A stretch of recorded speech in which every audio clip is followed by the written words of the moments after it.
My name is Zane with Left or Right, and today I am going to be calling Katie Duncan from Nevada Assembly District Number 6 to see what her views and opinions are on certain things. How old are you? I am 13. Well, you sound like you've been at this a long time. You sound very professional about it. Well, thank you very much. I just try to do the best that I can. Okay. All right, go ahead then. So, first off, why did you decide to run for this assembly seat? Well, I have been working to make changes in my community for quite some time, and I was always looking for ways to do it. And let me just start out by saying I didn't start out myself. A group of people came to me maybe about 13 years ago, actually. It was in 2007. That's when I was born. Because they were having, I know this year you were born, 2007.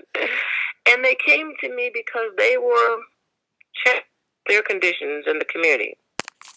And I became concerned about them, and then I agreed to work with them to make change.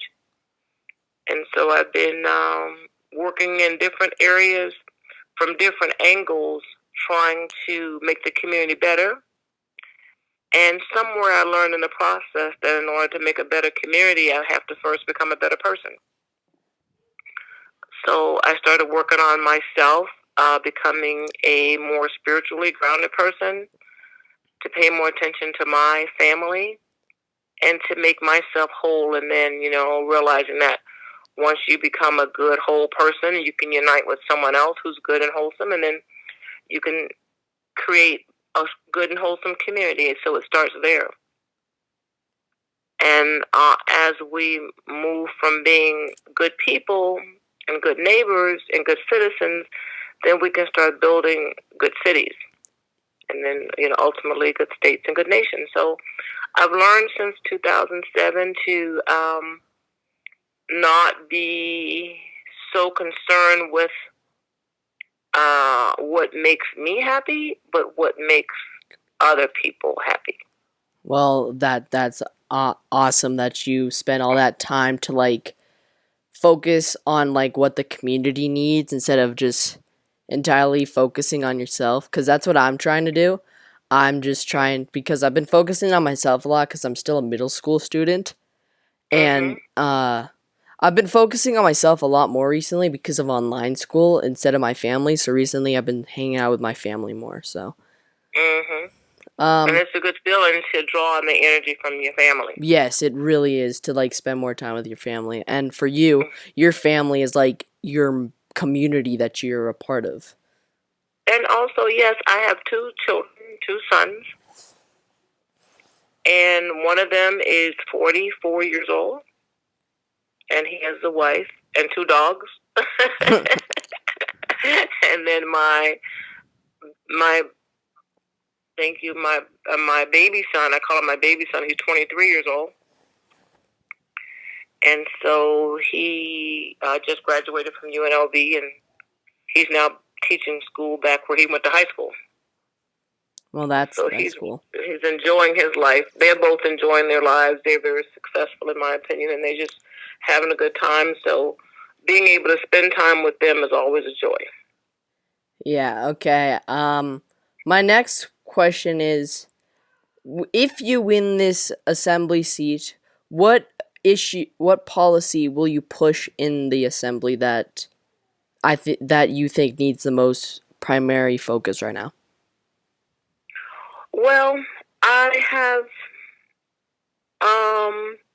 5 measures that I believe are very important, and trying to figure out which one's more important than the other is challenging itself. If I have to pick the one out of the 5, I would have to say the police reform would be, if I had to juggle all 5. And then when I say that, I think about the other 4 measures that I have that are equally as important. But I'll tell you about the first one I chose, police reform. And I believe that we need to change how we train our police officers. In addition to what we're already doing, we need to look at how we train carpenters. We take 4 years before we'll let a carpenter go out with a axe or a saw. Um, we take 4 years before we'll let an electrician tinker around with the wires in a person's house. And we take 4 years before we let the plumber remove the toilet. But we'll give a police officer a gun really quickly.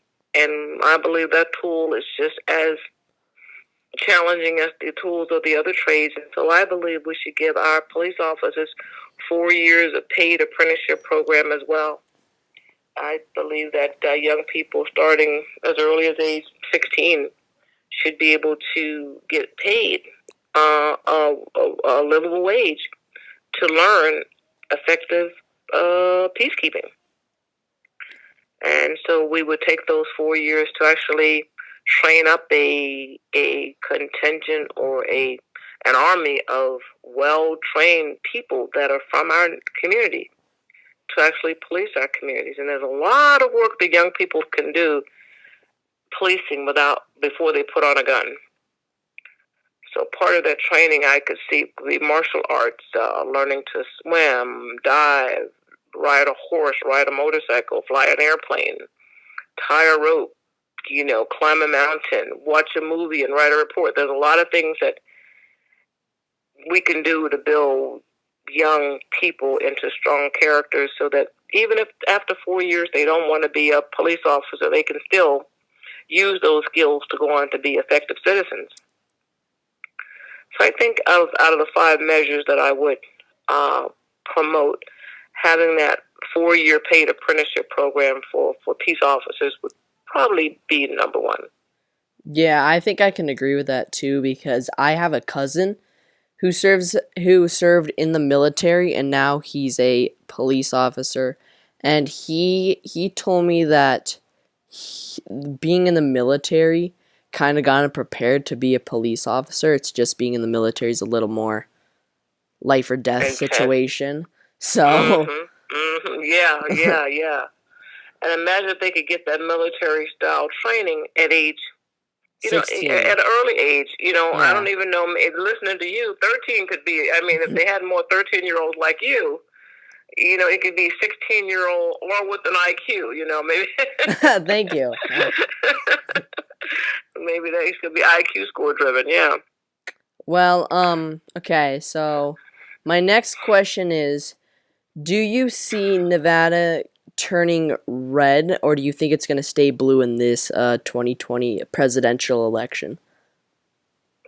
That's a good question, and it's, for me, my immediate neighborhood where I currently live has been blue for as long as it's been a neighborhood, I think, at least 40 years. And the condition in this neighborhood has not changed in the last 40 years. Let me take that back. It has changed. It's gone on the decline. Nothing is pretty. Let me just say that this neighborhood has the most opportunity for improvement under Democratic control. Or Democrat. I don't want to say Democratic. I don't know if there's been anything much Democratic about it, but the Democratic Party control. And so I believe it's time to turn it red so that we can start enjoying the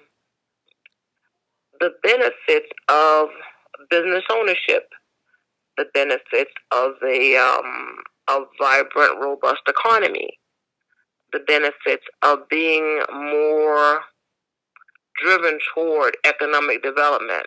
The Democrats, while they are very caring people, I think at times they care too much. They want to give people or give too much. For example, if a homeless person is on the street, they'll come and give the homeless person a blanket and a meal, but they'll leave him laying there. And so I think we should encourage that person to get up off the street and not be there instead of giving them the blanket and the food. You see the difference? Yes, I see the difference. Like, adding more homeless shelters. Correct, and I wouldn't want to add another homeless shelter. I would find a way not to have to shelter the person in the first place. So I think we should pay more attention to the individual needs instead of giving people what we think they ought to have. Because I think people could do better with Wi-Fi service instead of a sandwich. Yeah. If they had Wi-Fi, they could find their own food. You know what I mean? So we may And they could also find a job too. Correct. So we're enabling people to be more dependent. Okay. So, do you see it going blue, or is it just hope that it goes red? I believe it's going to go red because I believe the Reds are outworking the Blues. I think the Reds want to be red more than the Blues want to stay blue, and the Blues can't find a reason to be blue anymore. Yeah. So I believe Nevada will turn red this election. Okay. I believe that too because I am from Nevada. Except in your case, you're in southern Nevada. I'm all the way up near Reno, so pretty far away. So yeah. So if you win this election, do you have any aspirations to run for a higher office like state senator and so forth?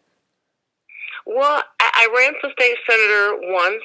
I just want to be in a position to change the condition of the community because I believe it's going to change the condition of the entire state because my neighborhood probably has the highest burden on the state.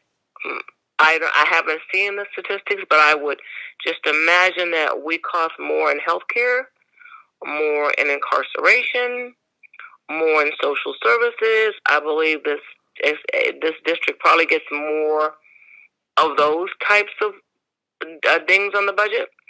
So if we could change this neighborhood from being a drain on the state's budget and make it add to the tax base, then it could be a win-win for everyone. So for that reason, I want to concentrate on our transportation infrastructure. I think we have the best opportunity to build a brand new transportation system that's state-of-the-art that would make a person want to come back to Las Vegas just to ride on it. So I see a fantastic elevated, suspended inner-city light rail system that swirls people throughout the city from airport to airport, from university to, medical schools, just a solar-powered, Jetsons type Wakanda kind of thing, Yeah. So, but it's going to take some young people with some, imagination to build such a system. Well, I have a lot of imagination, but I'm not in Vegas, so that's a little rough. But what about up north? What do you see the future is of the north? And are you in Reno? Yeah, South Reno. Yeah, what do you see happening there for the future? Well, I didn't expect that to come, so let's see. Well, there's a lot of, where I live, there's not really that much bad, crime and stuff right there. But, you normally don't see people travel to Reno except if they're, going on business or, they're coming here to gamble. But most people, when they come to Nevada, they usually gamble in Vegas. So, if in terms of changing things in Reno, I would say that they need to add more, touristy areas. Because there's no, real national state park in Reno. And maybe they could, create something that people would go to, maybe, an amusement park. Because I don't think Reno has it. You want to see a big attraction for families. Yeah, something like that, so that Nevada can get more attention. Yeah, we've got all the gambling and all the nightclubs and stuff for the adults, but what do we have that young people can go and have a good time and have fun? Exactly. Where's the roller skating and, all of that stuff that young people really love to do? And that's what I want to create. And maybe I wouldn't do it in Vegas. Maybe I have to do it halfway between Vegas and Reno, huh? Yeah. Create some entertainment here. Yeah, because we really do need to have another tourism destination, and I call it the Promised Land. It does seem like a big promised land. Okay, yeah, well, that's what we need to build. that was my final question. So, thank you so much for doing this with me. You were actually the first person that I've ever interviewed, so that was really nervous, but now I'm a little calmed down. So, well, I tell you, you should have your own TV talk show because you're very good at this. Oh, thank you. Thank you. Thank you. Now, what are you gonna do with this interview now that you've done it? I'm gonna post it on YouTube, and I'm also gonna put some highlights of it on TikTok because that's where the majority of my viewership comes from. Okay, great. Well, I really appreciate your calling me and allowing me to express my views. I thank you so much, and you have a wonderful and blessed day. All right, you too, and good luck in the election. Thank you. Thank you so much. Bye now. Bye. Well, that was my interview with Katie Duncan from Nevada Assembly District 6. If you do live in her district, I would recommend you vote for her. She's an incredible woman after just talking on the phone with her for like 20 minutes or so. So thank you so much for watching, and I'll see you in the next one. Goodbye.